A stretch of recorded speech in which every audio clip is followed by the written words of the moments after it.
నమస్తే welcome to our channel. ప్రస్తుతం మనతో శ్రీ లక్ష్మీ గణపతి హవన ట్రస్ట్ దీక్షిత్ సార్ ఉన్నారు. వారితో మాట్లాడదాం. సార్ నమస్తే అండి. నమస్కారం. సార్ ఒక విషయం మాట్లాడాలి సార్. అది నిజంగా ఖండించాల్సిన విషయం అనే చెప్పాలి.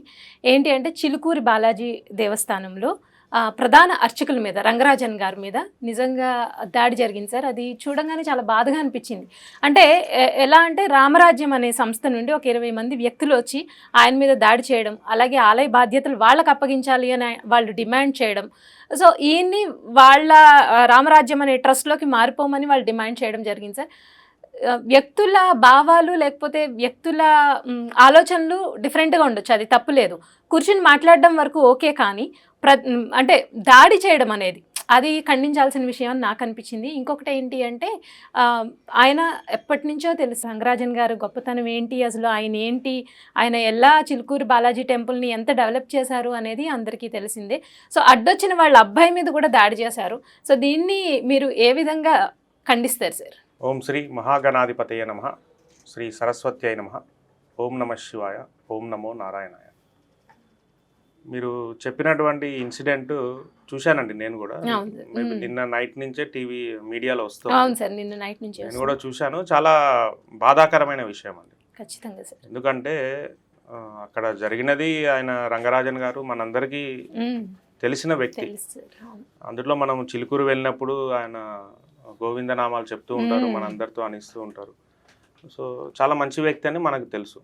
సరే, వ్యక్తి ఎవరైనా కానివ్వండి, అవతలి వాళ్ళని హరాస్ చేయడం అనేది 100% ఖండించదగిన విషయం.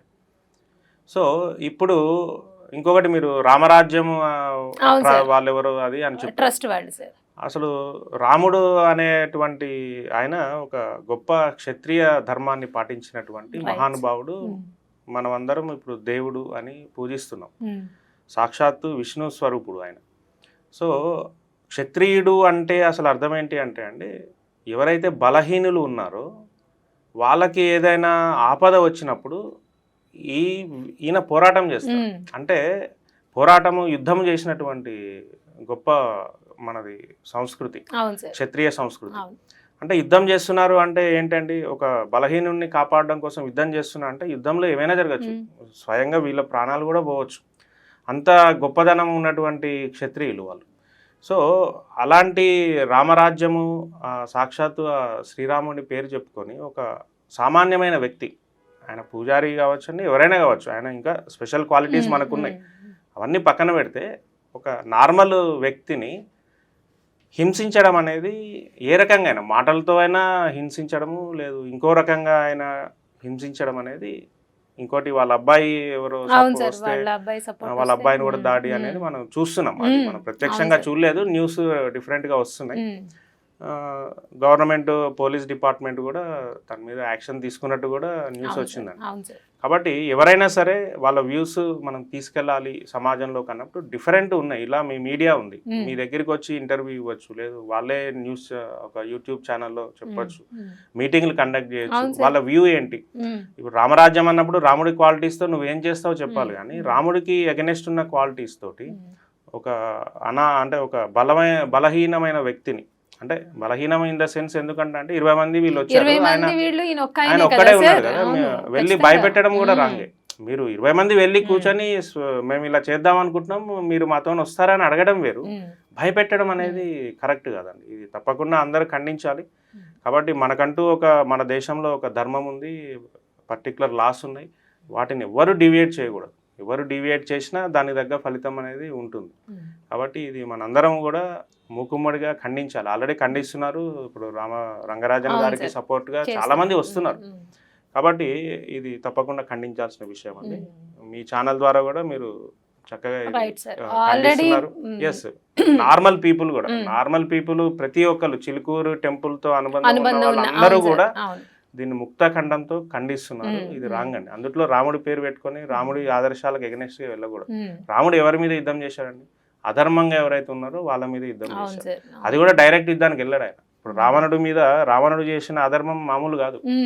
దానికి కూడా ఆయన ఏం చేశాడండి, హనుమంతుని పంపించాడు, అంగదుని పంపించాడు. ఫస్ట్ రాయబారం, నువ్వు చేసిన తప్పురా బాబు, నువ్వు సెట్ చేసుకో అని ఫస్ట్ యుద్ధం వెళ్ళలే, మాటల డైరెక్ట్ ద్వారానే కదా సార్. మాటల అవును. ద్వారా వెళ్ళిన తర్వాత నెక్స్ట్ స్టెప్ యుద్ధం. అవును. కాబట్టి మరి ఆయన పేరు పెట్టుకున్నప్పుడు ఇవన్నీ పాటించాలి. మీకు ఎగనెస్ట్ ఏమైనా కనిపించినప్పుడు మీరు వెళ్ళి మాట్లాడి ఇవన్నీ చేస్తే బాగుండేది.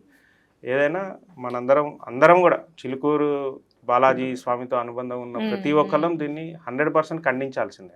ఇందులో ఎలాంటి సందేహం అసలు లేనే లేదు. అయితే ఆల్రెడీ దురదృష్టం ఏంటంటే సార్, ఆల్రెడీ మన మీద అన్యమతస్థుల దాడి ఈ మధ్య చాలా ఎక్కువ పెరిగింది. హిందువుల మీద అన్యమతస్థుల దాడి కానీ, అంటే మాట్లాడడం మన టెంపుల్స్ గురించి, లేదు మొన్న ఎక్కడో విన్నాము ఒక గుడిలో పూజారి ప్రసాదం పెట్టడంలో పొరపాటున వాళ్ళ అంటే క్రిస్టియానిటీకి చెందిన అబ్బాయికి ప్రసాదం పెట్టారని ఆయన మీద దాడి చేశారు. ఇటువంటి సమయంలో అసలే ఇలా ఉన్న ఈ సిచ్యుయేషన్స్ మళ్ళీ మనం అంటే ఇప్పుడు రామరాజ్యం అని పేరు పెట్టుకున్న వాళ్ళు కూడా హిందువులే కదా, మళ్ళీ మనలో మనం కొట్టుకోవడం అనేది అసలు దీన్ని సమర్థించదగ్గ విషయం కాదు అనిపిస్తుంది సార్. దీని మీద మీరు ఏమంటారు? అంతే అండి, తప్పకుండా ఎవరైనా సరే ఎదుటి వ్యక్తిని బాధించడము అనేది 100% రాంగ్. ఇంకొకటి, హిందూ మతం గొప్పదనం తెలుసుకోవాలి, లేదు హిందూ మతాన్ని విమర్శించాలి. మీరు హిందూ మతాన్ని అనుసరిస్తున్నారు, ఓకే గుడ్. లేదు హిందూ మతాన్ని విమర్శిస్తాం అన్న వాళ్ళకు కూడా మన హిందూ మతం లిటరేచర్ ఉందండి, ఫస్ట్ అది చదవండి. హిందూ మతం లిటరేచర్ ఏంది అంటే 4 వేదాలు ఉన్నాయి. యజుర్వేదము, ఋగ్వేదము, అథర్వ, సామవేదం. ఈ 4 వేదాలు కాకుండా మనకి అష్టాదశ పురాణాలు ఉన్నాయి. ఇవి కాకుండా ఇతిహాసాలు ఉన్నాయి, రామాయణము, భారతం, భగవద్గీత. ఇవన్నీ చదవండి. చదివి అందులో ఏం చెప్తున్నారు మీరు అర్థం చేసుకోండి. అర్థం చేసుకున్న తర్వాత హిందూ మతాన్ని విమర్శించండి. అంతే కదా. ఇప్పుడు మీరు హిందూ మతం గొప్పది ఆచరిస్తున్నారు, వాళ్ళు కూడా తెలుసుకోవాలి. తెలుసుకుంటే ఇంకా ఆనందం వస్తుంది. మనం ఎందుకు హిందూ మతాన్ని పాటిస్తున్నాం అంటే ఒక బ్రహ్మాండమైనటువంటి నాలెడ్జి ఇచ్చేటువంటి మతం అండి మనది. ఎందుకంటే వేదాలు అనేవి సాక్షాత్తు పరమాత్మ మనకి ఇచ్చినటువంటివి అంటాం. ఎందుకంటే వేదాలు ఎవరు చేతితో రాసింది కాదు. ఇప్పుడు భారతం ఎవరు రాశారు అంటే వ్యాస మహర్షి అని చెప్తాం, రామాయణం వాల్మీకి అని చెప్తాం. అవి కూడా గ్రంథాలు. అవి మనకి అప్పటి ఉన్న పరిస్థితులు ప్లస్ ఆ కాలంలో ఉండేటువంటి యోగులు, మహాపురుషులు, వాళ్ళు సాక్షాత్తు దైవాంశ సంభూతులని వాళ్ళు మనకు తెలియపరిచారు. ఇప్పుడు వాళ్ళని మనం దైవాలుగా పూజిస్తున్నాం. అలాంటిది వేదాలు అనేది ఎవరు రాశారు అనేది ఎవరికి తెలియదు. ఎందుకంటే రాముడి కాలం నుంచే వేదాలు ఉన్నాయి. ఆయన కూడా వేదం ఎలా చెప్తే అలా పాటించాడు. అందుకే ఆయనని రామో విగ్రహవాన్ ధర్మ అంటే వేద ధర్మాన్ని అంత చక్కగా పాటించినటువంటి వ్యక్తి. కాబట్టి అసలు వేదం ఏం చెప్పింది మీరు తెలుసుకోండి. ఎవరైనా సరే, ఇప్పుడు వేరే మతం వాళ్ళు ఎవరన్నా మన హిందూ మతాన్ని విమర్శించాలి అనుకుంటే మీరు ఫస్ట్ వేదాలు చదవండి, తర్వాత అష్టాదశ పురాణాలు చదవండి. అవన్నీ మాకెక్కడ దొరుకుతాయంటే అన్నీ అవైలబుల్ ఉన్నాయండి. ఇప్పుడు అష్టాదశ పురాణాలన్నీ టీటీడీ వాళ్ళు బుక్స్ ప్రింట్ చేశారు. అవి అన్ని చోట్ల అవైలబుల్ ఉన్నాయి. వేదాలు అన్ని చోట్ల అవైలబుల్ ఉన్నాయి. మీరు గూగుల్కి వెళ్ళి ఋగ్వేదం అని కొట్టండి, మీకు వస్తుంది. కాకపోతే అందులో దురదృష్టం ఏంటంటే అండి, ఆ మీనింగ్ రాసే వాళ్ళు కొన్ని చోట్ల హిందూ మతానికి ఎగనెస్ట్ మీనింగ్స్ రాశారు. వాడు రాసింది కరెక్ట్ మీనింగా రాంగ్ మీనింగా తెలుసుకోవాలని ఫస్ట్ సబ్జెక్ట్ రిఫర్ చేయి, ఆ లాంగ్వేజ్ నేర్చుకో. ఆ సంస్కృత వేదమంత్రంలో ఉన్న ఛందస్సు ఏంటి, ఆ గ్రామర్ ఏంటి, విభక్తులు ఏంటి, ఏ సందులు యూజ్ చేశారు, అవన్నీ నువ్వు నేర్చుకొని తర్వాత అక్కడ ఉన్న అర్థము కరెక్ట్గా ఉందా లేదా తెలుసుకున్న తర్వాత నువ్వు విమర్శ చేయి. అప్పుడు మీకు సమాధానం చెప్పడానికి గొప్ప పండితులు రెడీగా ఉన్నారు. అసలు ఇవే తెలియకుండా మీరు హిందూ మతం అది ఇది అని అంటే ఇప్పుడు ఎవరు సమాధానం చెప్పరు, అది కరెక్ట్ కూడా కదా. కాబట్టి మీరు అన్నట్టు ఇంత గొప్ప ధర్మాన్ని అనవసరంగా విమర్శించడం అనేది 100% రాంగ్. ఏం తెలియకుండా విమర్శిస్తున్నారు, అది బాధ. మీరు అన్ని తెలుసుకొని చర్చ పెట్టండి. ఇగో ఈ ఋగ్వేదంలో ఇది ప్రాబ్లం, ఈ యజుర్వేదంలో ఇది ప్రాబ్లం, ఇదిగోండి ఇందులో ఇది ప్రాబ్లం అని మీరు చర్చ పెట్టండి. బ్రహ్మాండమైనటువంటి పండితులు మన దగ్గర రెడీగా ఉన్నారు, గొప్ప గొప్ప వేద పండితులు. వాళ్ళతోటి పెట్టండి, ఏమైనా ఛానల్స్ తీసుకోండి, అందులో గొప్ప వాళ్ళు ఎవరు, ఇందులో గొప్ప వాళ్ళు ఎవరు, కూర్చోబెట్టండి, మాట్లాడండి. అప్పుడు కదా ఒక ఐడియా తెచ్చుకోండి. ఎన్ని రోజులు ఇట్లా మీది ఎక్కువ మాది ఎక్కువ కాదు, ఒక ప్లాట్ఫామ్ అరేంజ్ చేసుకోండి. 100% మన మతము ఎంత గొప్పదో చెప్పడానికి ఇంత లిటరేచర్ ఉందండి. ఆ లిటరేచర్ బుక్స్ అన్ని మీరు సేకరించి ఒక్కొక్కటి పేరిస్తే మీకు ఒక 6 feet 10 feet 12 feet దాటిపోతుంది. అంత లిటరేచర్ చదవండి.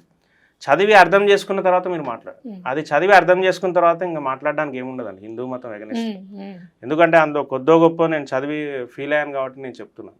కాబట్టి అంత అద్భుతమైనటువంటి లిటరేచర్, మొత్తము సమస్త సృష్టి ఎలా ఏర్పడింది, రేపు ఫ్యూచర్లో ఏం జరుగుతుంది అనేది కూడా మనకి ఇప్పుడు గొప్ప గొప్ప సైంటిస్టులు. ఎందుకంటే ఒక చిన్న ఎగ్జాంపుల్, చంద్రుడి మీద వాటర్ ఉంది అని మన వేదాల్లో ఎప్పుడో చెప్పాము. కానీ అది చదవలేదు చాలామంది. మనకు వేదాలు అట్లా దూరంగా ప్లాన్గా దూరం చేయబడ్డవి. అది మళ్ళీ డిఫరెంట్ సబ్జెక్ట్. ఓకే. అది ఆల్రెడీ ఈ మధ్య మనకు పండితులు వాళ్ళు చెప్తూనే ఉన్నారు. మనం ఈవెన్ మంత్రపుష్పంలో గుళ్ళో చదివే పూజల మంత్రాల్లో కూడా అర్థం ఉంటుంది, వేదాల్లో వాటర్ ఉంది అని. కానీ అది మనకు తెలియట్లేదు. ఇప్పుడు నాసా వాళ్ళు రిఫర్ చేసి మన వాళ్ళు కూడా ఇస్రో వాళ్ళు కూడా రాకెట్ రీసెంట్గా వెళ్ళినప్పుడు వాళ్ళు అదే స్టేట్మెంట్ ఇచ్చారు, అందరూ అదే స్టేట్మెంట్ ఇచ్చారు. కాబట్టి మన ధర్మం మనకు తెలుసుకొని దాన్ని ఉపయోగించుకోండి. అందులో ఏం నాలెడ్జ్ చెప్పారు దాన్ని కరెక్ట్ వేలో ఉపయోగించుకుంటే ది బెస్ట్.